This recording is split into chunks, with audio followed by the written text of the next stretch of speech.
Assalamualaikum warahmatullahi wabarakatuh. Alhamdulillahilladzi anzalal Qur'an fi syahri Ramadan hudal linnasi wa bayyinati minal huda wal furqan. Allahumma salli ala Sayyidina Muhammad wa ala ali Sayyidina Muhammad. Qala Allah Ta'ala fil kitabihil karim. A'udzu billahi minasyaitonir rajim. Bismillahirrahmanirrahim.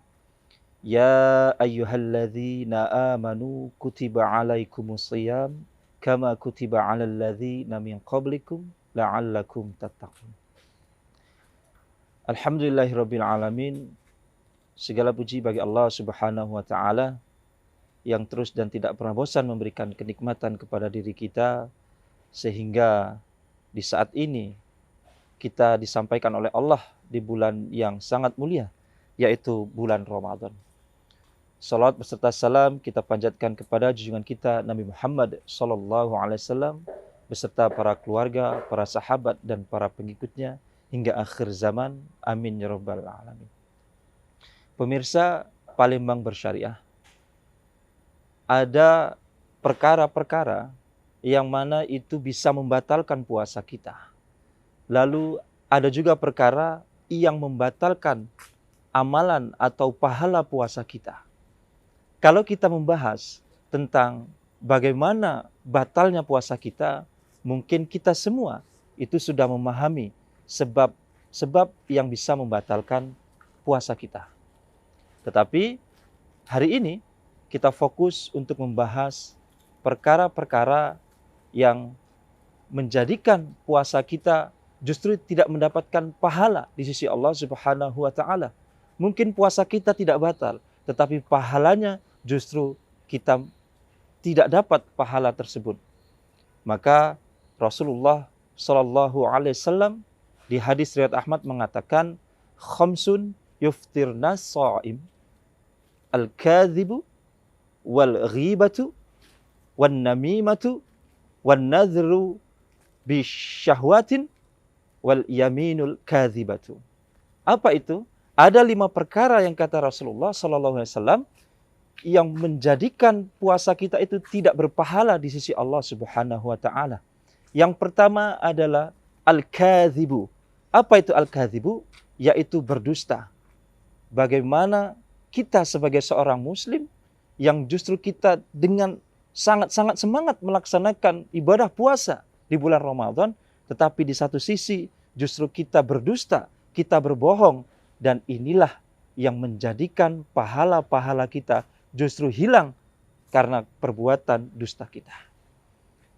Pemirsa Palembang Bersyariah, lalu yang kedua adalah al-ghibatu. Al-ghibatu adalah menggunjing, mengomong-ngomongkan orang. Bagaimana kita saksikan di era hari ini, di era digital sekarang ini, di televisi, kita membuka acara televisi, banyak orang yang menggunjing, banyak orang yang menggosip. Bagaimana di media sosial, justru yang lebih menarik perhatian kita adalah bagaimana kita mengkepo, ya, kita ingin tahu kehidupan orang lain. Nauzubillah min zalik. Dan yang ketiga adalah wan namimatu, yaitu mengadu domba. Maka mengadu domba ini sesuatu yang sangat luar biasa. Jangankan satu desa, jangankan satu kota, jangankan satu negara, bahkan satu dunia pun bisa berperang gara-gara diadu domba. Adu domba di zaman sekarang bukan hanya dari lisan, bukan hanya dari bibir kita, bukan karena lidah kita, tetapi jari jemari kita justru bisa dijadikan untuk mengadu domba. Masya Allah. Saking di era sekarang ini, saking canggihnya, bahkan tangan-tangan kita ini nanti akan dihisap oleh Allah Subhanahu wa taala karena perbuatan-perbuatan kita. Pemirsa Palembang Bersyariah, lalu yang keempat adalah bagaimana mata kita justru melihat sesuatu itu dengan penuh syahwat.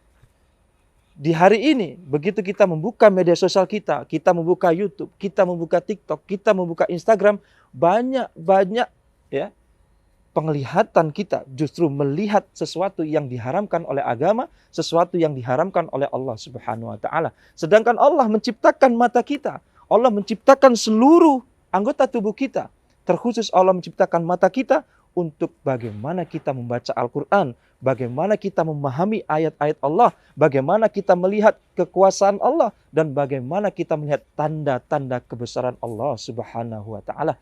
Tapi apa yang kita lakukan? Justru mata kita banyak bermaksiat kepada Allah Subhanahu wa Ta'ala. Terlebih-lebih apalagi kita dalam kondisi berpuasa. Dan yang kelima adalah al-yaminul kadzibatu, yaitu melaksanakan atau mengucapkan sumpah-sumpah palsu untuk menguntungkan pihak lain, untuk menguntungkan orang-orang yang menurut dia bisa menguntungkan diri mereka. Inilah sumpah-sumpah palsu yang diucapkan orang hari ini. Maka kita bisa berpikir, bagaimana sekarang ini, ya, apabila seseorang itu mengemban jabatan yang itu akan timbangannya berat di sisi Allah Subhanahu wa Ta'ala, dengan mengucapkan begitu mereka disumpah oleh Allah untuk menerima emban jabatan tersebut, apakah, yang jadi pertanyaan, apakah orang yang disumpah dengan Al-Quran sudah melaksanakan apa yang diperintahkan oleh Allah? Maka kalau dia disumpah di atas Al-Quran, lalu dia melaksanakan hukum-hukum tidak karena Allah Subhanahu wa Ta'ala, jangan-jangan dia tergolong orang-orang yang mengucapkan sumpah-sumpah palsu. Pemirsa Palembang Bersyariah, maka di bulan Ramadan yang mulia ini, jadikan bulan ini sebagai momentum agar diri kita terhindar dari dusta, diri kita terhindar dari mengadu domba, diri kita terhindar dari yang namanya menghibah, diri kita terhindar dari yang namanya memandang dengan syahwat, dan kita terhindar dari yang namanya mengucapkan sumpah-sumpah palsu. Dengan apa? Mudah-mudahan dengan kita selalu meminta pertolongan kepada Allah Subhanahu wa Ta'ala. Ya Allah, jadikan bulan Ramadan ini bulan yang sangat-sangat menjadikan pahala saya berlipat ganda, ya Allah. Dan jadikan bulan Ramadan ini sebagai momentum agar syariat-syariat Islam di bumi Allah Subhanahu wa Ta'ala itu bisa diterapkan. Barakallahu fikum. Mungkin itu sekian dari saya. Wassalamualaikum warahmatullahi wabarakatuh.